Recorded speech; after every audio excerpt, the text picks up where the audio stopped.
Hey everybody, welcome to River City Media's Beyond the Booth. No open tonight, no video because we got a special guest we want to spend as much time as possible with.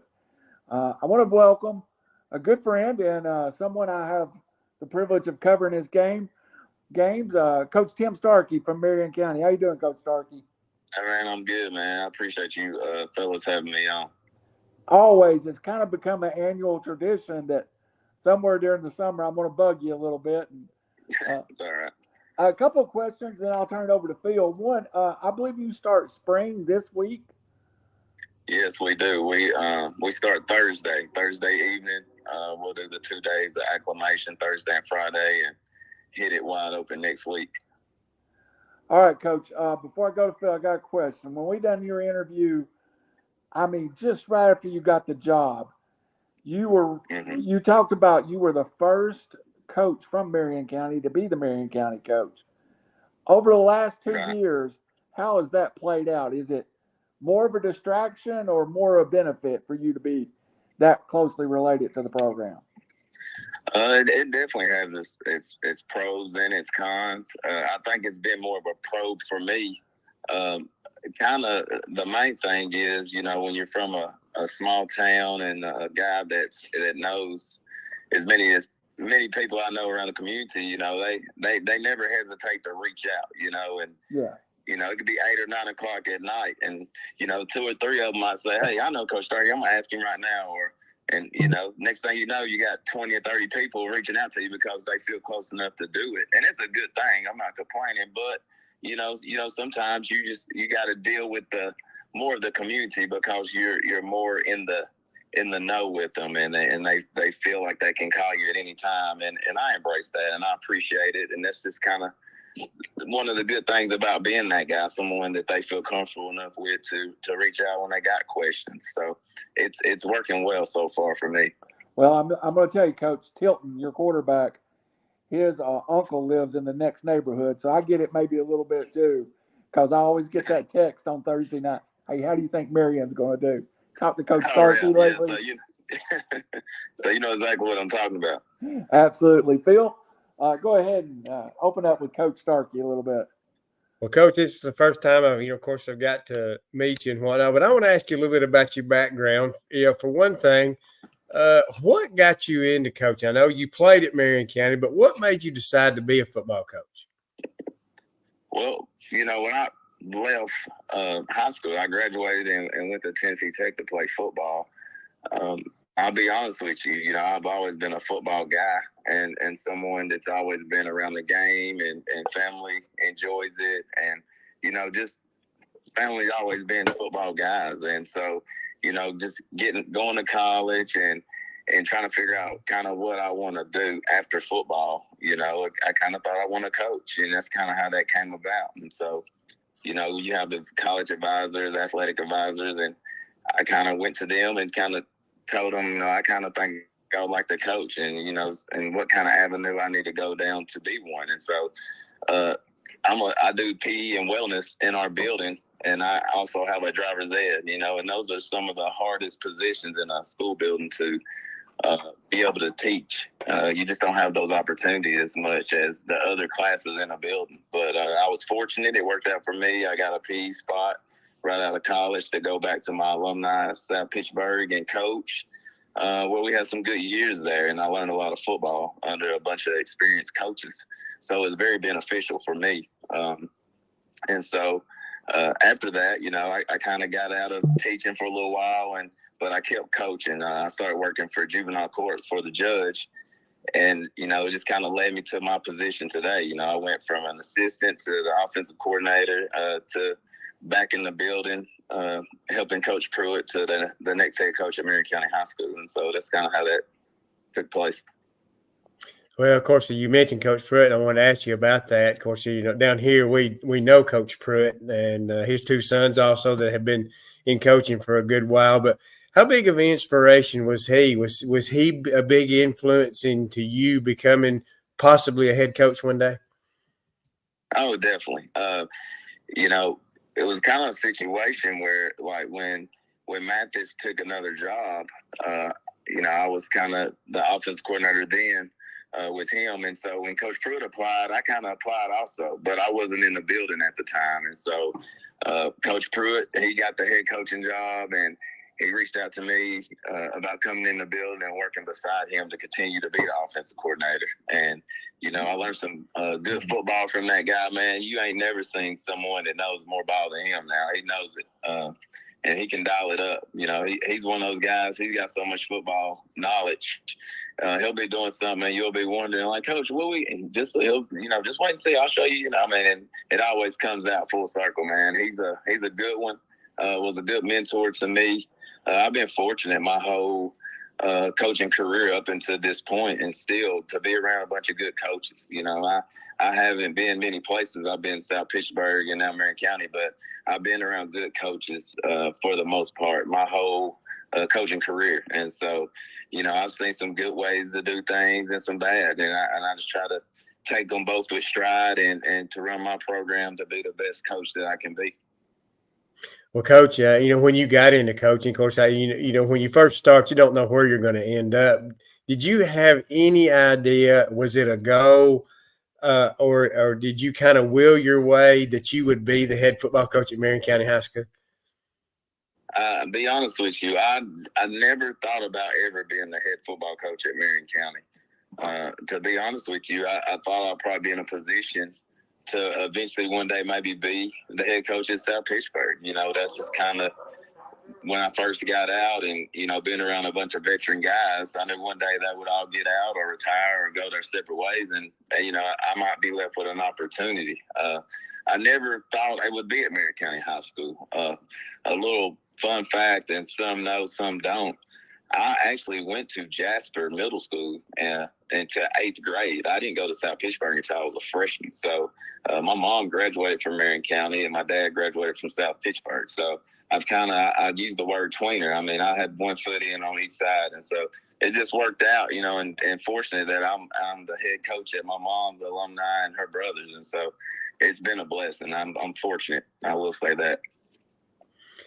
Well, Coach, I want to ask you about coaching. Do you feel like you're kind of a player's coach? Are you kind of hard-nosed, no nonsense, that type of coach? And, of course, on Friday nights, do you allow the kids to have the freedom to be themselves?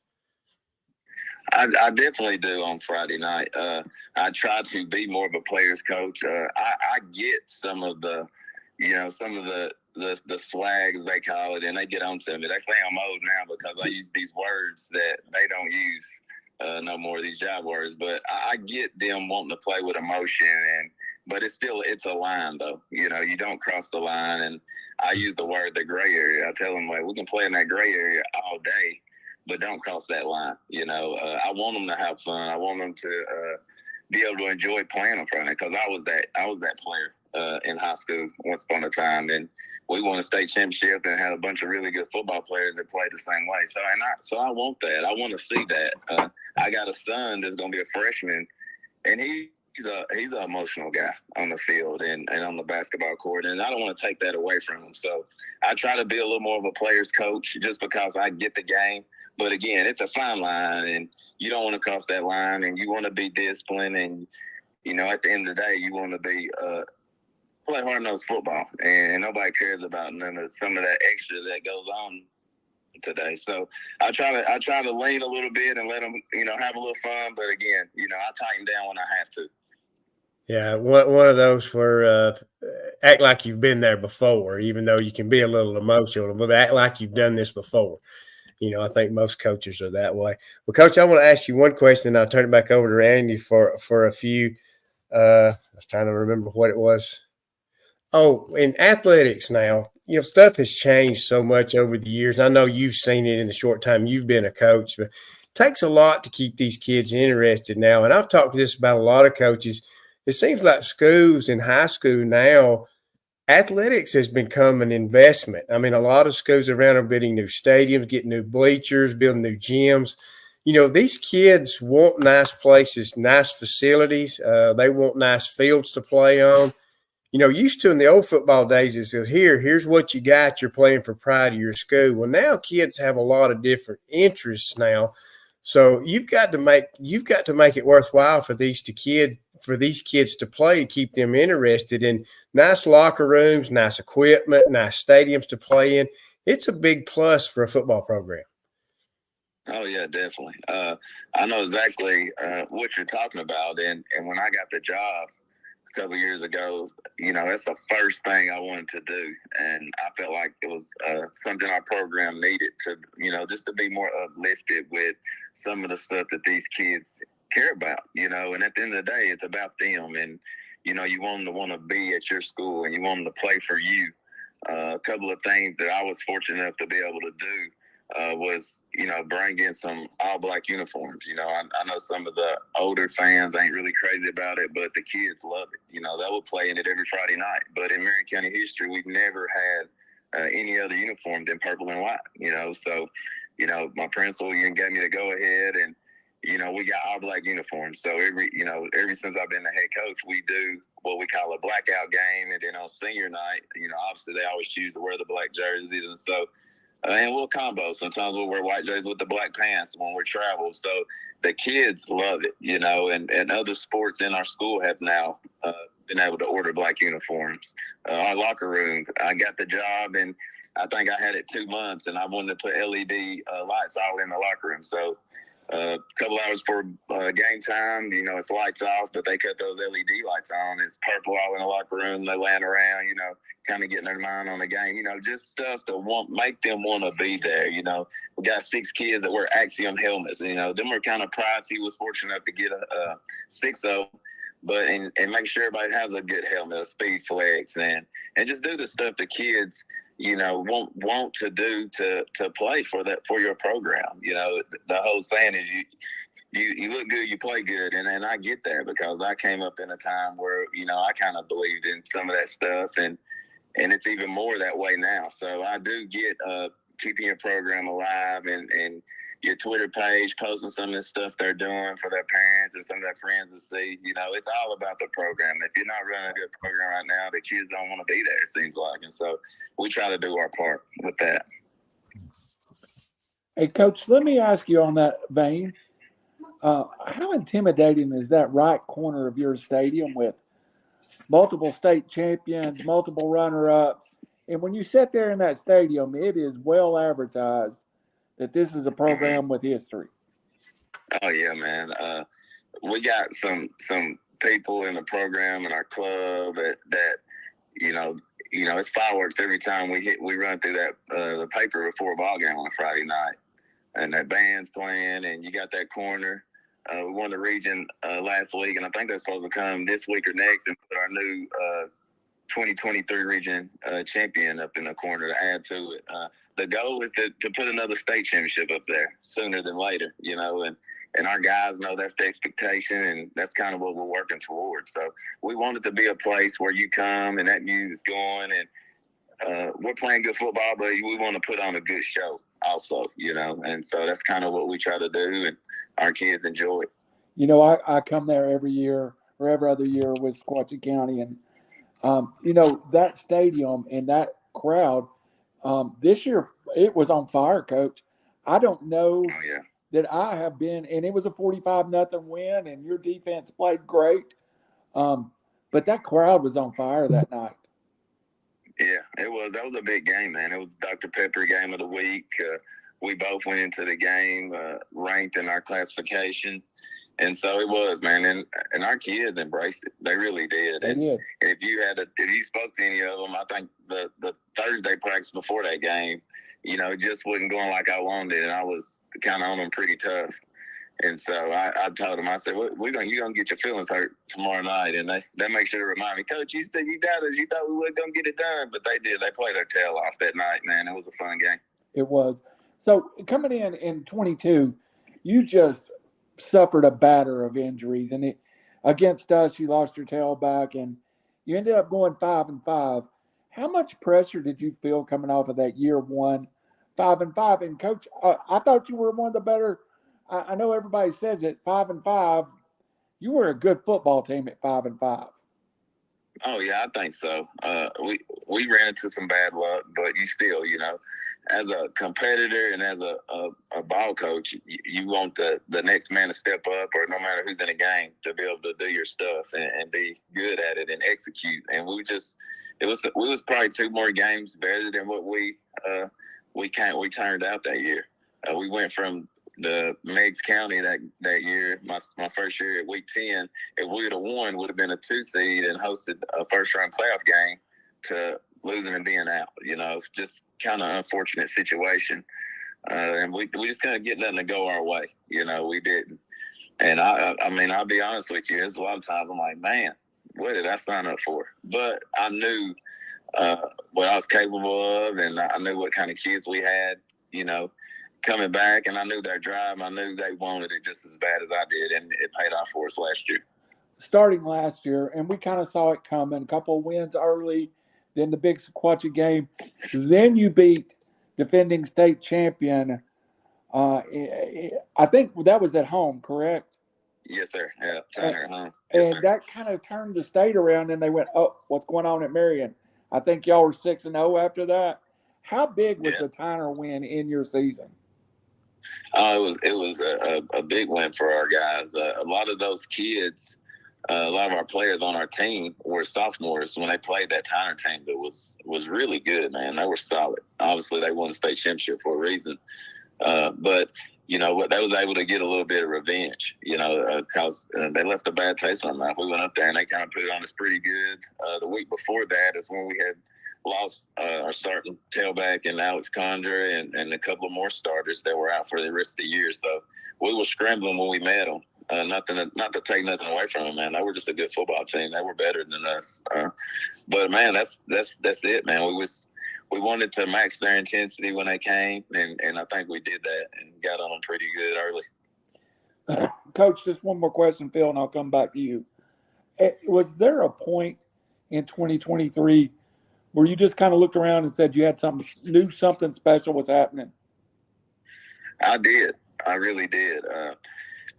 We still was a team every week that, we knew we had little things that could eventually get us beat.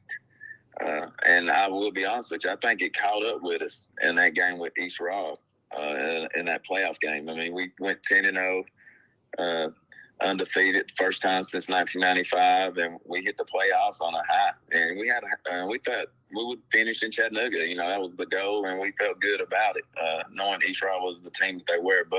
And we gave them a good fight, but at the end of the day, we just couldn't. Some of our flaws just kind of caught up with us.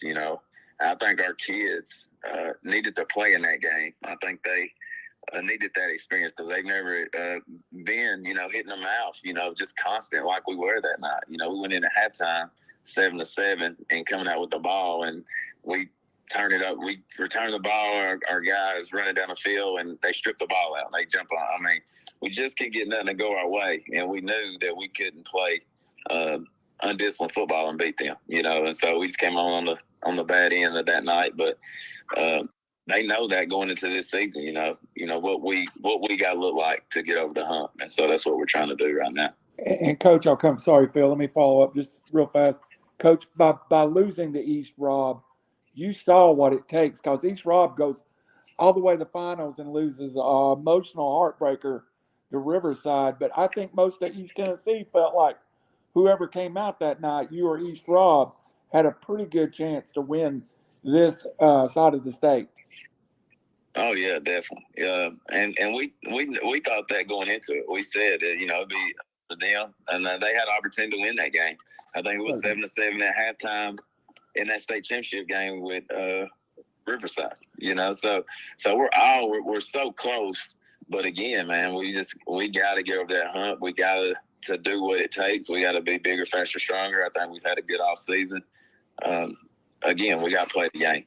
We got to show up and play the game and be disciplined and do the things that good teams do to win those kind of games. Philip, if you'll take back over, please, sir. Well, Coach, I was going to talk to you about in your first year when you come in as a new coach and you take over a program. In your first year, a lot of times you're kind of a coach-driven team where the kids are kind of, listening and depending on you to make the decisions on the field. But I guess you saw that in this past year that your team became more player driven, where, the coach, doesn't have to be in their grill all the time. They know what's expected of them. And you were talking about that experience in that playoff game where you lost. That will go a long way because you don't have to tell them about it. They've already been there. They know what it takes now. Right. You're exactly right.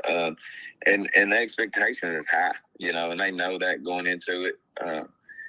Yeah, you hear it all the time, the things that you need to do to be better. And our kids know that, year one, I think they were filling it out. And I'll be honest with you, last year it still was times that, we were still being more coach driven than we should.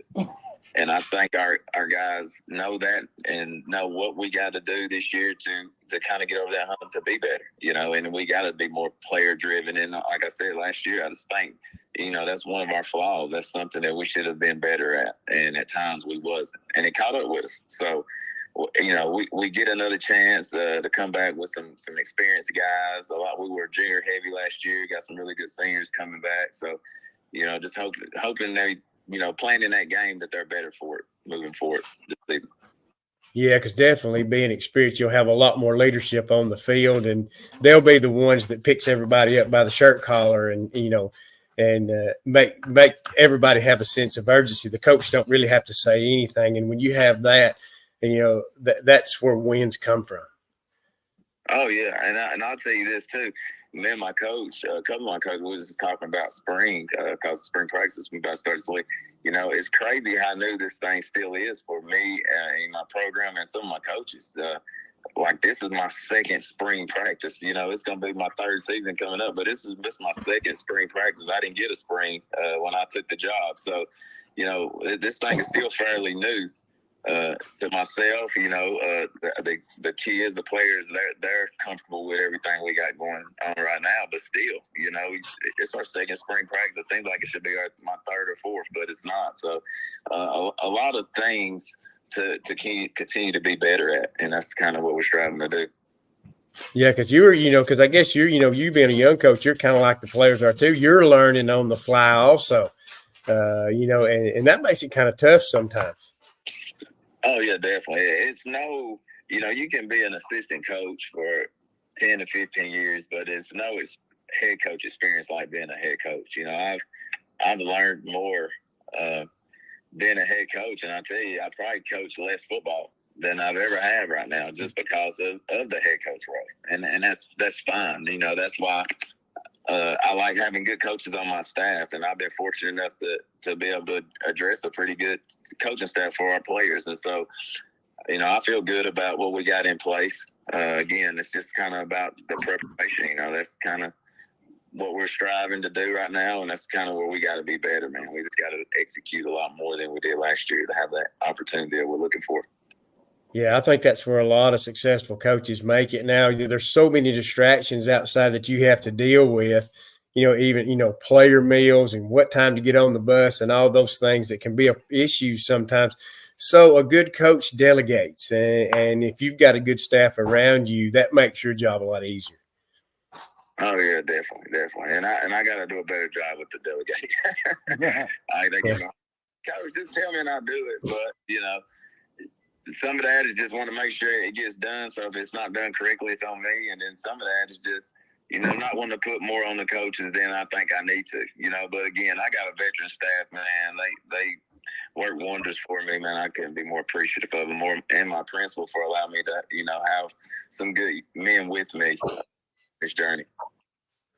Well, Coach, I know wins are important. I mean, naturally with any coach, but there's a lot more to football than winning football games. And I'm sure, a lot of the things that makes you feel good inside is when you see those kids in practice, in games, when that light comes on, when they finally get it, because you can kind of see that in their eyes. Oh yeah, definitely. Again, like this group, they're going to be seniors this year. We watched them as sophomores, like just take a beating, man. They had to play. They were the best we had at the time. And they played a lot of football.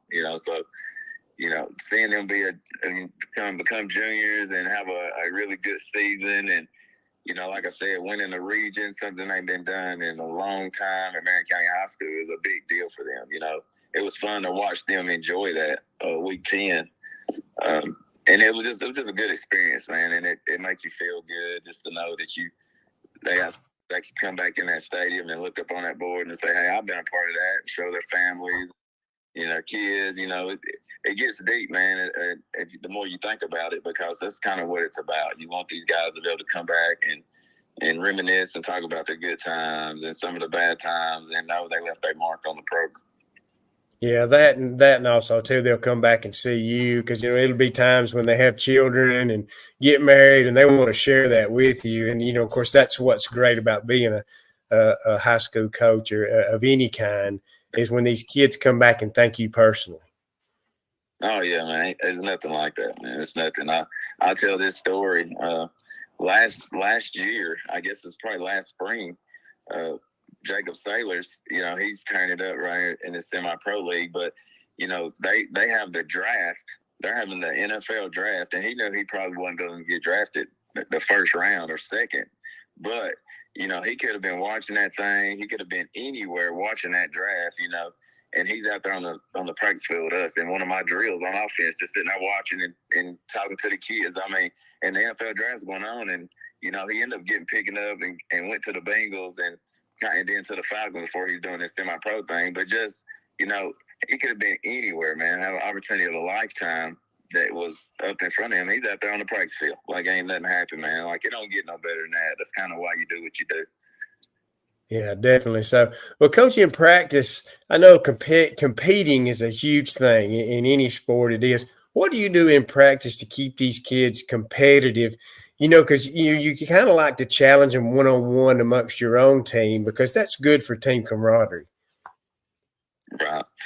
We do several different things. We try to make it fun. We try to compete at practice because you want to try to compete as much as you can. So when times get tough, you can relate back to some of those fundamentals and some of those competitive things you do in practice. I try to make it fun. Wednesdays, I bought this big bump box, and we'll roll it out there because you can't carry it so dang big, but we'll have that music bumping out there during practice. Sometimes everybody's playing different music, whatever they want to hear. You might hear rap one minute and country the next, but they're having fun, just trying to keep them interested and make them want to show up and get better every day. You just don't want to make it boring. You want to do whatever it takes to make sure the kids are successful on Friday night. And so we try to do everything we can to put them in a position to win. Go ahead, Randy. Coach, I want to ask you a couple of things about your defensive staff. Now, I think you called the majority of the plays on offense, but it seems like your defensive staff made huge strides last year. Who do you have there and in what roles? Coach Flowers, Robert Flowers, he come in when I came in my first year. He was actually the first coach I hired. I turned my defense over to him, so he's now my defensive coordinator. I was able to bring Coach Beck in. He used to coach at Marion before, actually has been the head coach there. And, it was All-American at UTC. Well, yeah. He's now my defensive line coach. He's a math guy, so he teaches math in the building. I got Coach Richards. He's probably been at Marion County High School longer than any of us as far as working. And he was on some of the 90 state teams in the early 90s, and he helps coach D-line. I just got a veteran staff and a good, staff on defense. Again, been put in a place to hire good guys to make some changes and get some things done. And it's been beneficial for us. And I think a lot of people seen the results of it last year. So we're hoping to kind of turn it up even more this year and be even better on defense. And so that's kind of where we're at. And Jacob Sailors, Phil, is leading the UFL in rushing right now. He is turning it up. Hell yeah. I seen that earlier today, man. He is I got a couple questions. The position of move, Ashton Martin for a few games was huge on the defense from Toby Wilson. What was that move? Was it injury related, or did you just saw an opportunity? He's talking about Ashton Martin, where we put him last year? Yes. Yes. Well, we changed defenses from my first year as head coach to the second. So in doing that, we wanted to put him in a position where he wouldn't block every play. We could kind of send him more, so we put him on the back side, on the weak side, outside linebacker. And so we were able to play games with him, and it's just kind of helped us. And he's a dog, man. I think everybody knows who number 13 is on our football team, that they better account for him no matter what. He was the only sophomore that we played on our defense last year. It was senior, junior heavy, and him, the only sophomore. And, man, he gave us everything he had every Friday night. And so we're looking to have a big year out of him this year as well. And doing some of the same type stuff. He lived in Sequatchie County's backfield that night. That's all I can say. He was back there before the quarterback was a couple of times. Oh, yeah, man. He had a good game that night. Let me ask you about a couple of players. You were talking about Phil asked you a question about seeing someone grow up. Tilton Pickett, as far as your quarterback position, I think he had been placed and just had to play at certain times. But last year, it really struck me in the two games I got to see. Tilton really didn't have to press it, but he understood better how to win a football game, if that makes sense. Oh, yeah, definitely. He played some real big minutes for us as a sophomore.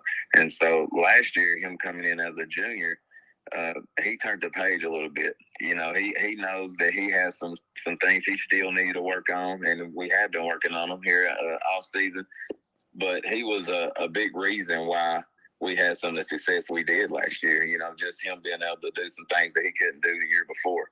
And so him being a senior, it should turn up that much more. And we have that conversation about every other day. He's working hard. He's gotten stronger. I look for him to be a tough competitor and more of a runner this year on our offense. And so if he can do that, that'll check a lot more boxes and make us a lot more dangerous on that side of the ball as well.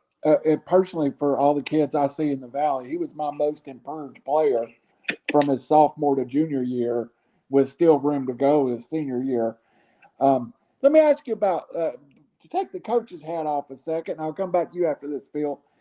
Your son, there's been a lot of hype around TJ for years. I saw him as a second grader play baseball, and you just watch him on the field, and you know he's got some talent, good basketball player, and played quarterback the first couple of years at the middle school and kind of moved to a flex position last year. Were you part of that conversation, or was this the middle school coaches? Or kind of how that transpired was, so our middle school, my first year, I got it kind of last minute. They just wasn't in a situation to be able to do what we do on offense. And so kind of what we do on offense now is what our middle school is trying to do. And so that position that he was moved to is just a position that, and how we use it at the high school, how we try to move our best player around to get him the ball. And he was kind of put in that position last year for the middle school, and he did a pretty good job of that. I was proud of him. How are you going to address being coach and dad too? Are you going to have, when we're at practice, son, it's coach, and when we're at home, I'm dad? Oh yeah, definitely. I definitely try not to mix them both because I don't want to wear him out, and that's kind of part of having a veteran staff, and we kind of already have laughs about it. They know they'll be coaching him just as much as I will. I don't want to be that dad that brings everything we do on the field at home. I don't want to do him like that. I will tell you this, and my coaches vouch for me. TJ knows this as well, but if he's not good enough or he can't get it done, just because he's my son, don't get him in the game. And he's well aware of that. He's raised by two coaches. And so he's going to have to do his part. I think he will because he's just made that way. But I'm looking for him to definitely be able to help us in the future. And then he knows if he can't get it done, he won't play. He just won't. I care about winning too much. As that sounds, but I do, and I got a job to do, and I got to take care of him along with the other players on the team. And so, I think he will definitely help us in the future, and he's looking forward to it. I mean, he's 6 foot right now, 167 pounds in 8th grade. And so I think he'll definitely be able to help us in the future.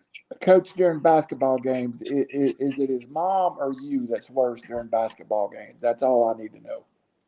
I don't know. It might be Mom. That's what I I'll was be honest thinking. with you. I mean, she gets him now because that's more of her thing. Yeah. You know, I talk to him, but she kind of gets him pretty hard. So I think basketball, that's his mama's little deal. Yeah, yeah. Phil, his mom won a state championship at Grundy, and just a legend in the court area around here. So it might be tougher on him in the basketball court than even the football field. So Yeah, even more to live up to. Well, Coach, of course, the good thing about TJ, when he develops and gets on the field a lot more, it's going to be like having another coach on the field naturally. did you hear that, Coach? He said having TJ on the field would be like having another coach on the field in the court or on the field. Yeah. It's in him. It's been times, and I've coached him a little bit. I'm like, boy, hush, I'm the coach. But it's in him now. He's got it honest. But he's a good one. He understands, and we make him do right. And I think he gets that. Anything he gets, he's gonna have to earn, and he's on the way to doing that. So.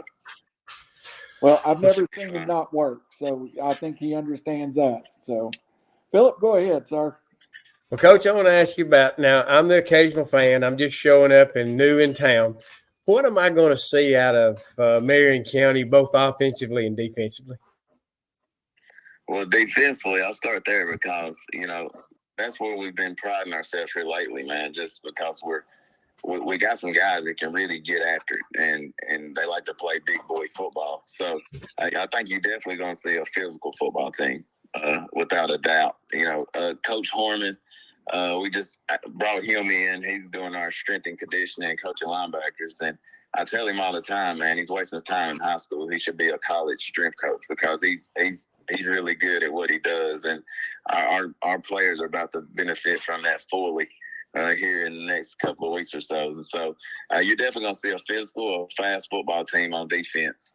Offensively, man, we want to be able to run the ball and throw it. We want to block people up. We want to be able to block down and kick and wrap and, get in and get out. We want to do all the things that, to move the football, to set up some play action stuff. And because we got some guys that can catch it. Tilton can throw it. Sam Pickett can run it. You got Braden Caulfield, our tight end, that is probably one of the bigger and stronger kids on our team that, and he can get after it too. So Taylor Sharber, another senior, he's probably 6'3", 225. I mean, you're going to see a physical team in all. And I think you'll see that in all three phases of the ball game. I really do. Well, Coach, I want to ask you about, of course, I grew up in the Chattanooga area, so I still keep up with the Chattanooga area, the Sequatchie Valley, and Northwest Georgia. Of course, I'm in Northeast Alabama. But, over the years, and I don't know if this is a touchy subject or if you want to talk about it or just kind of sort of touch on it, is right now South Pittsburgh and Marion County are not playing in football. Do you foresee that series starting back up again in the near future? All I will say, it's not on Marion County why we don't play. I would love to play the game. I think it's good for the coaches, it's good for the players, it's good for both communities. And so I'll leave it at that and just say it ain't because of us. We would love to play it, and I think both players on both teams would love to as well. But it's something we're not going to dwell on. We got to move on because at the end of the day, that's not the ultimate goal to play South Pittsburgh. It's to try to win the state championship. So that's kind of what we're focused on more than anything right now. Yeah, well, that's a good area. Just wondering about that because, I think it's great for the kids more than anything else. No, I agree 100%. Yeah. Randy, you got anything else? Hey, Coach, we got a couple of questions from folks out there, and then we'll let you get out of here. We have our third running partner, who is Howie Cheney, and Howie's not with us tonight, but he always comes up with unique questions. He was going to ask, what's a Friday night after a win in the Marion County locker room like, and how much of a role do you take in that celebration? Oh, man. It just depends, different games mean, kind of, it's just, they're all different, you know what I mean?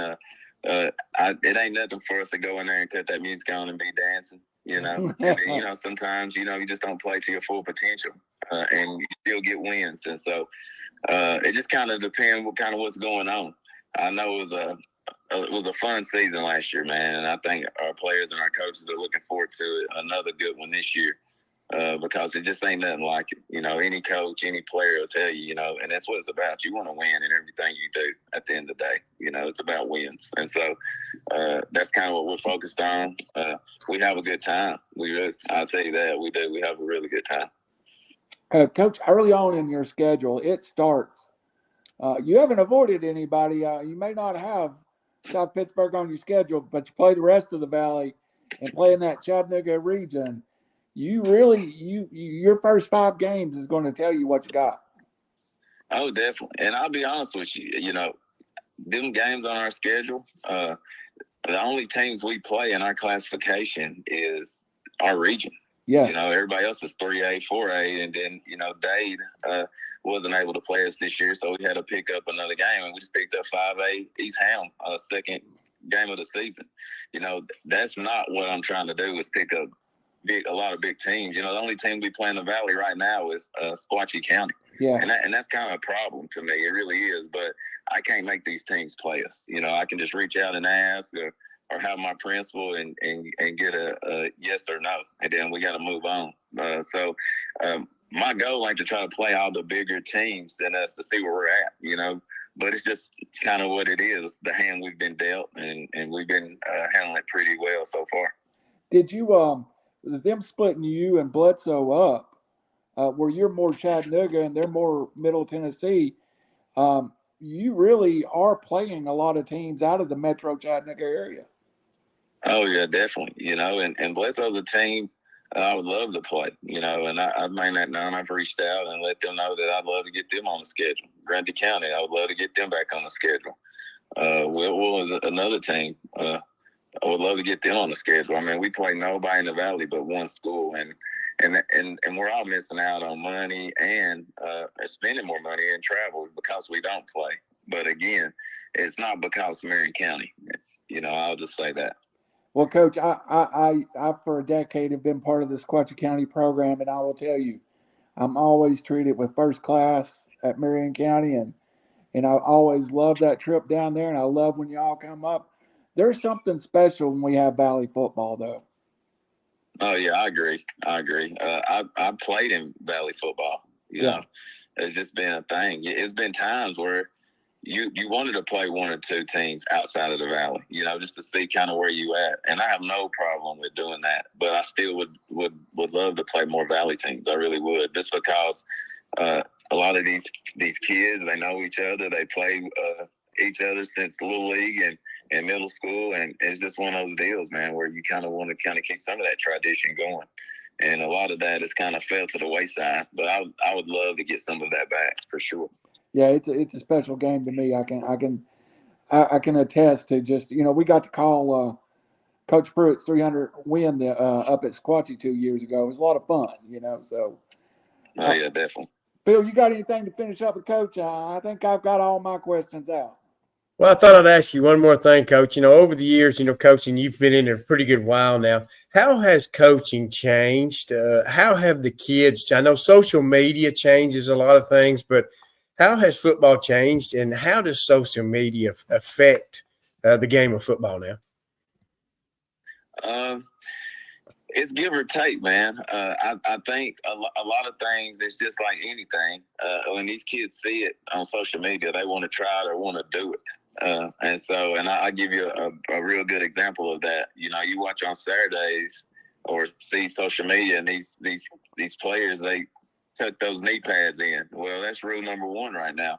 Get them knee pads pulled down in the high school level, Yeah. And so, I think every coach in the state of Tennessee and probably other states are battling that same fight. I mean, you got to pull those knee pads down, and they see that thing on social media, and guess first thing that they want to try, So it's got pros to it and cons. I think a lot of it is it's good in the social media. Then when they can post a highlight and send that thing right out, and college coaches can see it. So it's a lot of good in it, but it can at times can hurt you. And sometimes some of these players want to kind of copycat everything they see.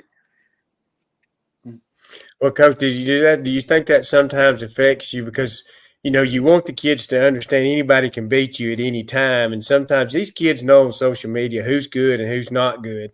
Because I remember back in the old days, we just went by what the coach said. But these kids know going in who they're playing, and how good they are. So sometimes you have to caution them against that. Oh yeah, definitely. Or looking at scores and trying to compare. I will say, and it might be a problem I might have in the long run, but I think I got some veteran players on my football team that I think they can look and see someone, putting up good numbers and take that as a challenge, other than being terrified or thinking that they have no chance to win the game. I know right now I got a locker room full of football players that I don't think they care who they're up against. They want to play. You know what I mean? I think they're ready to get after it no matter who it is. And so I really ain't had to, worry about that thus far, just because I know I got a lot of ball players in my locker room that I don't think they're worried about anybody's stats but their own. Well, Coach Starkey, we appreciate your time and a great interview, and wish you the best of luck in the spring. And got to come back right before the season, maybe give us an update. Yeah, definitely. I would love to. We're looking for a good season, and keep in touch, man. We'll do it again. Yes, sir. Appreciate your time, and thank you very much. All right. Yes, sir. See you guys. See ya. Thank you. Thanks, Coach. Phil, one of the great guys in high school football. Great, Tim Starkey, I consider my friend. There's certain coaches that you befriend over the years, and you just learn to respect them as a person. And Coach Starkey's got all the respect of the world for me right now. Yeah, he's under a good program. History has been good at Marion County. It don't take a good coach long to get things going in the right direction. Of course, you talked about the 5-5 year. And of course, you have to kind of come in and teach and learn, and these kids have to learn how to win. It's something you can't really teach. And I think year 2, he's taught them how to win, and now it's time to take them to that next level. And you can preach all you want to, but they have to have the experience, become player driven, and I think he's on the right track. In that first year or two, he was so heavily dependent on Alex Condra, and I was there the night he blew out his ACL and was lost for the year. And that football team, it took 2 or 3 weeks, it seemed, for them to get back to themselves after that injury.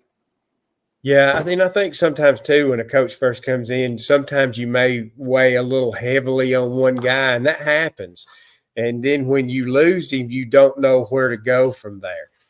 So now with that experience for him, if that ever happens again, he'll know to go to plan B, and he'll be prepared for it. And that happens to a lot of young coaches. Coach Van, when he was at Woodville, he talked about that. His first year, his best back got hurt, and then against Valley Head, and he said the wheels just kind of run off because I wasn't ready for plan B. I was totally depending on him, and when he went down, I didn't know where to go. We ended up getting just slaughtered that night against Valley Head. He said, but I learned from that night.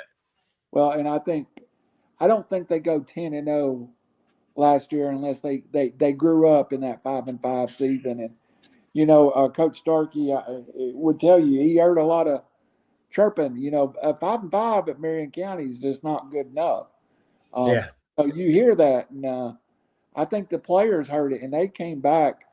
And I said it that Tilton Pickett, their quarterback, was the most improved player for me in the Valley last year. But Phil, there was about 4 players off of that team. I could have said the same thing about Marion County. It just seemed like kids improved, and they were sophomores becoming juniors.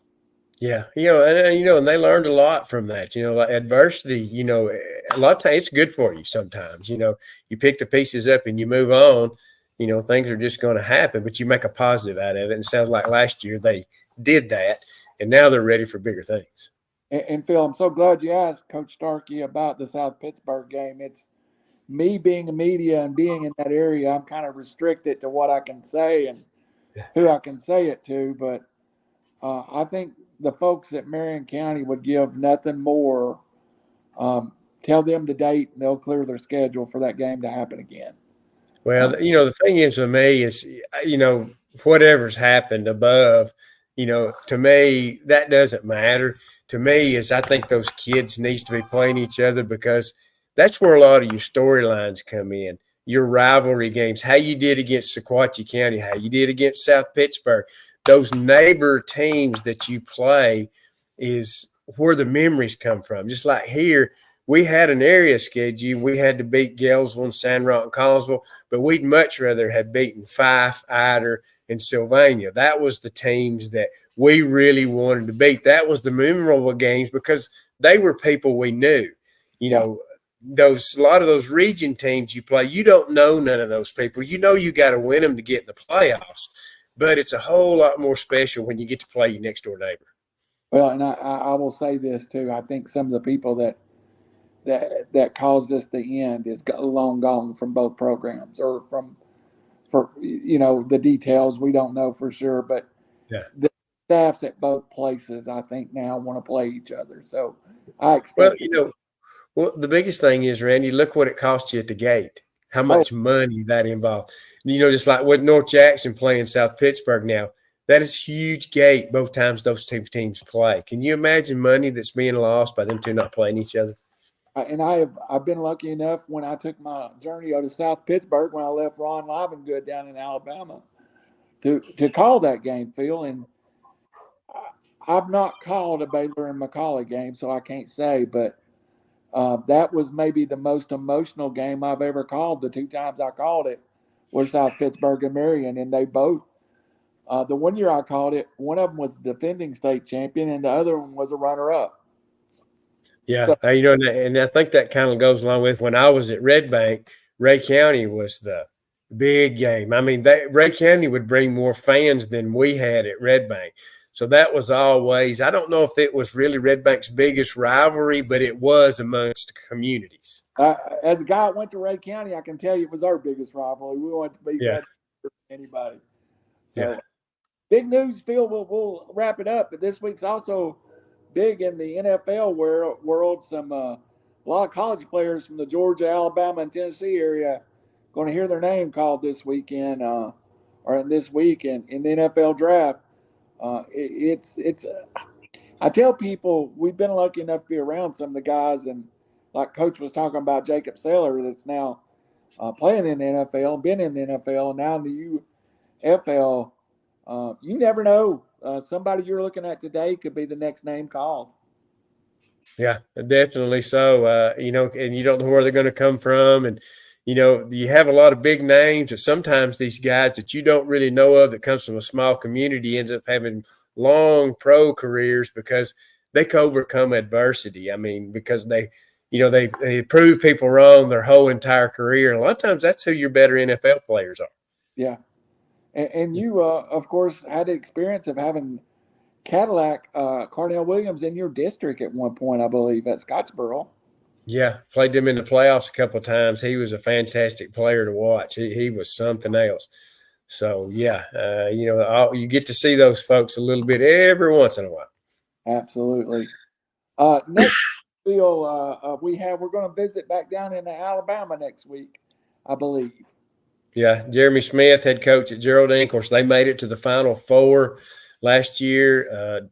Them and Plainview played each other, I think, 5 times, and every game was down to the wire. Where Geraldine beat Plainview in the region championship and made it to the Final Four. They lost in the first round in the Final Four, but Coach Jeremy Smith and his team, they had a great basketball team, and they were fun to watch. So we'll get to hear from him next week. He's done an outstanding job at Geraldine. Geraldine, mainly known for being a basketball school, but here lately, football has kind of walked the walk here lately.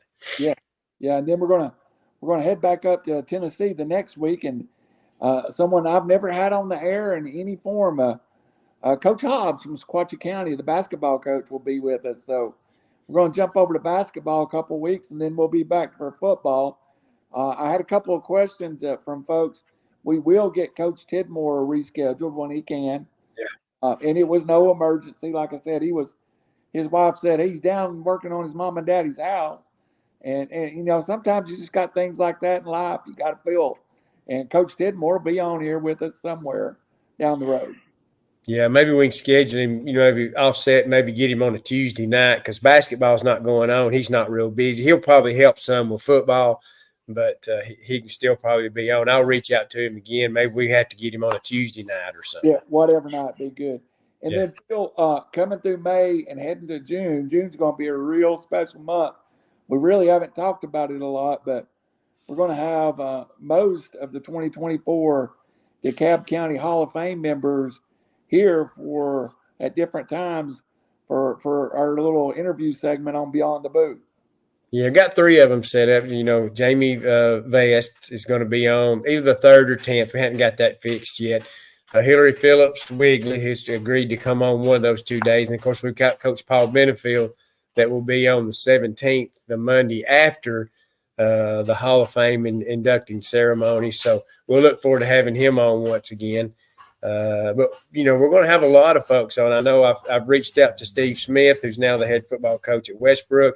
He's going to come on eventually when we can get a scheduled time. It's hard to get him tied down, but we'll eventually get him on. And I've got some others that we're going to reach out to. But, we're going to try to have as many people as we can have on. Of course, we're going to try to have Coach Hammond at Valleyhead back on again, Coach Grant around because we got spring football going on. But try to get Luke Pruitt on once again from Pisgah. So we got a lot of folks we want to get on. And one, we had Coach Glenn Hicks on at some point at North Sand Mountain. His son Cole's at North Sand Mountain. I'd like to reach out and get him on at some time. That might be more toward basketball season next year. But there's a number of folks we want to try to get on because, I think this is good for them. It's good for us, and it's good for people to get to know these guys and gals on a different level. We got a couple of big names up in the Chattanooga area we're waiting on. One, brand new Ray County coach, Taylor Harvey, of Sequatchie County graduate, believe it or not, Phil. He's out there. Well, he told me, this is what he told me, folks. He said, as soon as I got a second to breathe, I will schedule an interview. So I expect in about the next month we'll hear from Coach Harvey. And I knew Coach Harvey as a player, but it's been really nice getting to know Coach Harvey as a coach now. So that's one of my big interviews. And he was a teammate of our May 20th interview with I guess we're going to call it a spring review with the Ixon Wildcats.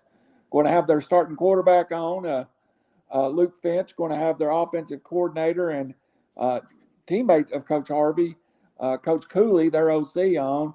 I'll have some comments from Coach Rivers from their spring game, which I plan on being at the 17th, and maybe some other players will have some comments from. And then I talked to, of course, Coach Chad Barger over at East Ridge, and we've kind of got him set up for sometime in July. So really, really full calendars, really good players, really good coaches, really good interviews going to be coming up over the next few weeks. And if y'all want to be here for Coach Benefield, he'll probably teach me another lesson about football because it seems like he teaches me one every year, Phil. Yeah, he's a pretty good. He's a good one to have on. He once he loosens up, he has a good time. Coach Benefield's a good guy. I don't know if you want to play for him too much because he's going to give you a rough time, but he's going to teach you a few things, that's for sure. Yeah. One of the things that taught me one year is throwing to the tight end is intended to score a touchdown. So you don't throw them just to throw them. You score touchdowns or you don't throw them. So that was his big lesson a couple of years ago to me. So yeah, he's an outstanding coach. There's no doubt about it. And of course, we're planning on the future, Randy, is to try to get some of the players on in the future. Of course, we want to try to do that for sure. Of course, we want to reach out to parents and try to set that up first because we don't want them to, say anything that messes up their recruiting or anything like that. We want to be careful about that. We just kind of want to know what, a lot of really what you want to find out is how the recruiting process goes and how you get interested in school, how they get them interested in you and that type of thing. Of course, you want to kind of know what their interests are outside of basketball or outside of football. But it's kind of for people to understand the other side of the recruiting. We know one side of it. We don't know the other side. And like we've got Luke Finch coming up on the 20th. The first person we reached out to was his parents. So, parents, if we're wanting to interview your kids, we will reach out to you first and always clear it through you because, like you said, it's important that we do that. Uh, Howie Cheney and I have a interview with Georgia Tech starting safety coming up here in a couple of weeks too, and we're going to swing back through Gadsden State with Coach Clark at some point in the next month or two. Yeah. Well, so yeah, because that helped, because he's recruiting kids from up in this area. So, he needs to, get his voice out there too. So that's good for him. Absolutely. And we are looking for some coaches from North Georgia. If anybody's got some ties to North Georgia, I've always been in Tennessee or Alabama, and Phil's spent most of his career in Alabama. So we'll work our way down to Georgia. And I think I've got a league on the Ridgeland coach. Maybe I can get him on one week and just to have some Georgia coaches and input into it. Yeah, I'm hoping that. Well, Coach Hammond gave me a lead on one coach that's the assistant at Dade County, and then two, I may be able to reach out to Gordon Lee's coach, and maybe we can at some point get him on. He would be a good one to have on because he's got that program going in the right direction. They should have a pretty good team, but that would be somebody to reach out to, and I'm going to try to reach out to him eventually. All right, sounds great, and that'd be a great coach to have. Yeah. Well, you got anything else tonight? That's about all I know of. How'd you enjoy? Gotta go back to work tomorrow. How'd you enjoy Las Vegas? It's fun. That's my 8th trip in Las Vegas, so it's always fun. We saw the B-52s in concert and went saw Mad Apple, which is a Cirque du Soleil show out there. So we've seen most of them that we've been. We took a canyon tour. So, we enjoyed ourselves. There's so much to see out there and so much to do that you can't possibly do everything. And, I've been 8 times and ain't done everything. So it's just you spend a lot of money, but it's a lot of fun. You do a lot of walking, but it's still a lot of fun. I went and seen the Beatles Cirque du Soleil, and I thought it was one of the best shows I've ever seen. That's what I hadn't seen. Yeah. I meant to tell you to go by the Gold Nugget and check out. They have a '50s Vegas show. It's one of my favorites. We got check it out. Sometimes they have a Dean Martin and Sammy Davis impersonators, and they look just like 1954, and Frank Sinatra, and it's a lot of fun. I really enjoyed that one. So. Yeah. All right, for Phil Harris and Howie Cheney online listening to us, and we'll have Cheney back on some over the next little bit. This is Randall Cunningham, Phil Harris. This is Beyond the Booth, your weekly high school football magazine, basketball. Shoot, Phil, we need to get some baseball coaches on too every now and then. Maybe eventually. Of course, they're busy right now. Yeah. We will see you next Monday. Thank you, and God bless.